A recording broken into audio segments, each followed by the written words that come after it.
Halo semuanya, di depan saya kali ini udah ada dua buah motherboard Intel, yang satu soket 1155, yang satu lagi soket 1150. Kedua motherboard ini nanti akan saya pakai untuk membandingkan kedua buah prosesor yang merupakan prosesor top tier dari masing-masing soket. Ini adalah Intel i7 3770 dan Intel i7 4770. Nanti kita akan bandingkan performa gaming kedua prosesor ini menggunakan VGA AMD Radeon RX 6600 XT yang waktu lalu udah sempet saya pakai buat benchmark ya. Oke, langsung aja sekarang kita pasang dan kita bandingkan hasil keduanya.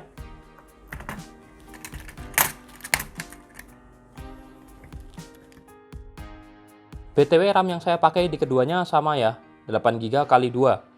Dan pertama-tama kita tes performa processing kedua prosi i7 jadul ini. Hasil bench di CPU-C menunjukkan kalau performa single maupun multi-thread i7 4770 jelas lebih unggul. Tapi beda skor keduanya nggak nyampe 10% guys. Selanjutnya kita coba tes di WPRAM benchmark. Dan ternyata hasil skornya di speed test maupun stability test bedanya tipis. Ini makin kecil angkanya makin bagus ya. Terakhir kita lihat skor kedua prosi ini di Cinebench R20. Dan lagi-lagi hasilnya nggak terlalu jauh antara kedua prosi i7 Gen 3 dan Gen 4. Jadi sekarang mending kita langsung lihat aja bedanya kalau dipakai gaming. Tes game pertama di Assassin's Creed Origins. Dan supaya nggak terlalu bottleneck, untuk membebani GPU tentu saja saya set grafisnya mentok alias ultra high.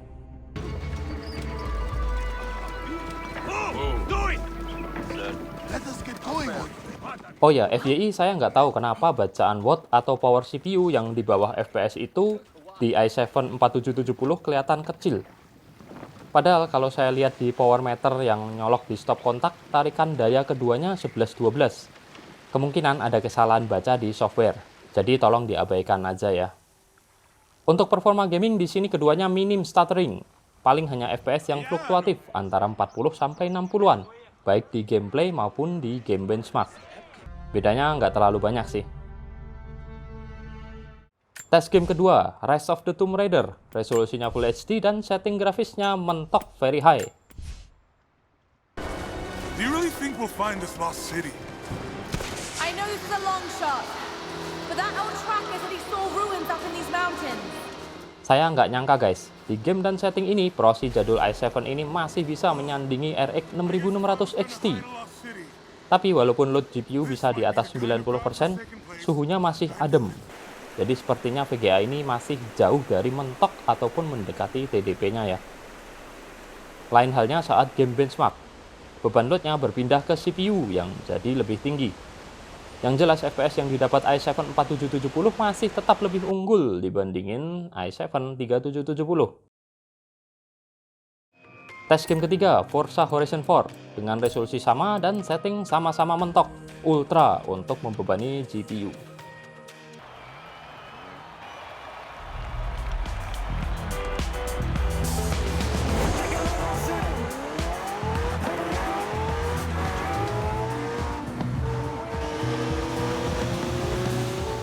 Kalau kalian lihat CPU load sering nggak bisa mentok itu, selain faktor sistem juga sepertinya karena thread CPU nggak semuanya bisa bekerja secara maksimal bebarengan.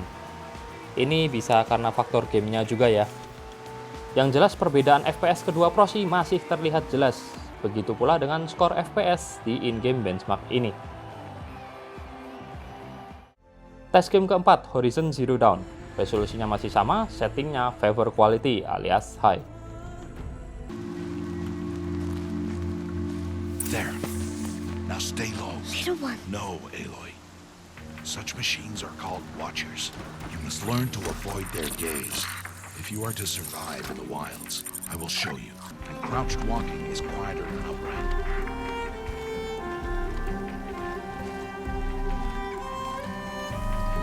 Wait for it. Entah kenapa, tapi in-game experience i7 4770 di sini kurang nyaman guys. Sering stuttering atau patah-patah. Menurut saya bahkan i7 3770 masih lebih smooth. Begitu pula saat in-game benchmark. Sebenarnya rata-rata FPS i7 4770 lebih tinggi, tapi sering ada drop FPS dan bikin hasil skornya 11-12 dengan i7 3770. Oke, sambil penutupan kita tes di 3D Mark Time Spy.